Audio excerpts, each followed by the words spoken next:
안녕하세요. 상상시스터즈입니다. 오늘은 많은 선생님들께서 요청해 주셨던 미디어 리터러시에 대해 말씀드리려고 합니다. 평상시에 저도 미디어 리터러시 교육에 상당히 관심이 많아서 이번 영상을 준비하면서 꽤나 재밌었습니다. 우선 리터러시라는 단어 뜻부터 아시면 좋겠죠. 리터러시라는 단어는 보통 문해력으로 해석되는데 간단히 말하면 읽고 쓰는 능력이라고 할 수 있습니다. 즉, 기존에는 사람들 간의 소통 수단이 글이나 책이었기 때문에 읽고 쓰는 능력이 중요했죠. 하지만 요즘 시대를 비롯한 앞으로 예상되는 시대는 글과 책보다는 인터넷, SNS, 유튜브 등 각종 미디어가 주요 소통 수단이 되고 있는 시대입니다.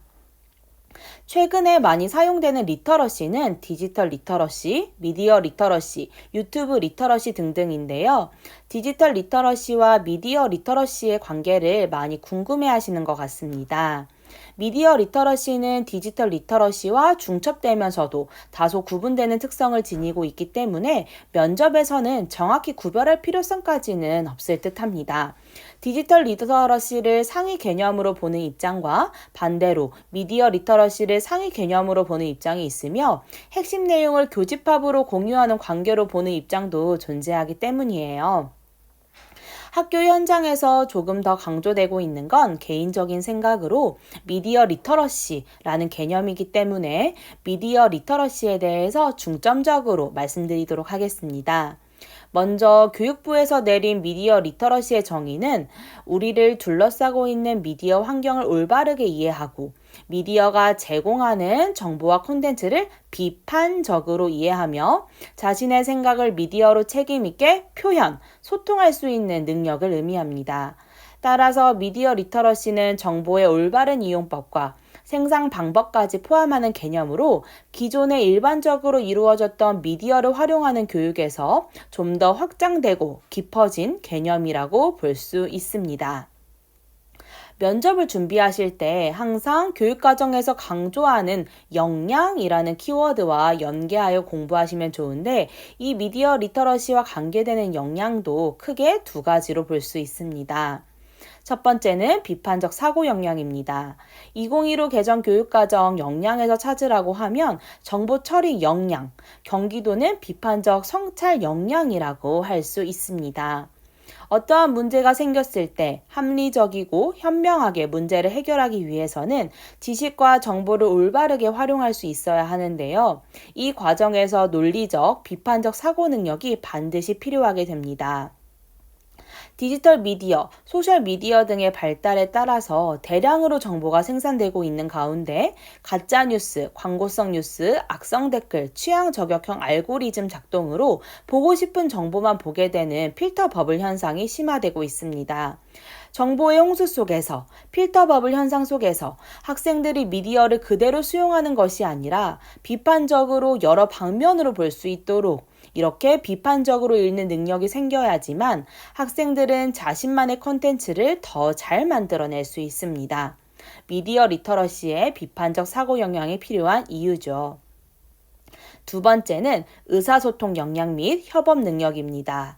자신의 생각을 잘 표현하고 타인의 의견을 경청, 존중하며 함께 화합하고 협력하는 역량입니다. 혼자보다는 둘이, 여럿이 하나의 미디어를 제작할 때 양질의 미디어가 생산됩니다.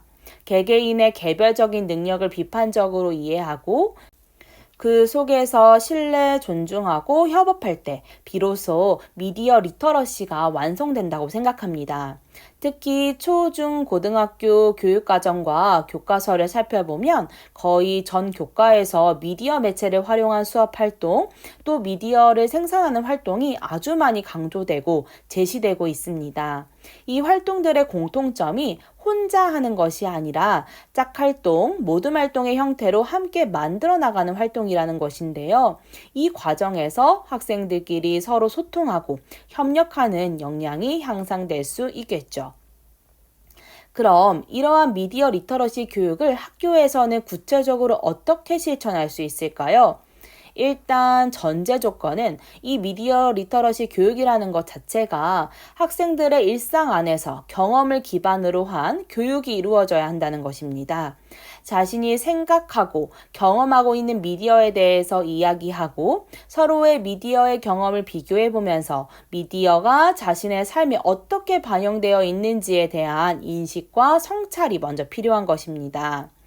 교과서 속 핵심 내용과 연계하는 것은 물론 교과서에 나와 있는 다양한 미디어 매체와 관련하여 교과의 특성에 맞게 뉴스, 광고, SNS, 영상 플랫폼의 특징을 설명하고 나누는 활동, 기사를 찾아 의견과 사실을 표현해보는 활동, 교과서 속에 기사가 등장한다면 반대되는 관점의 기사를 읽도록 해주는 활동, 광고 속 숨은 의미 찾기, 숨은 고정관념 찾기, 하나의 미디어에 대해서 찬반 토론해보기, 교과목과 연계하여 핵심 내용을 다양한 미디어로 표현해보기, 카드뉴스, 광고, 유튜브 영상 등으로 표현해볼 수가 있겠죠. 이러한 활동들을 추진할 수 있을 것입니다.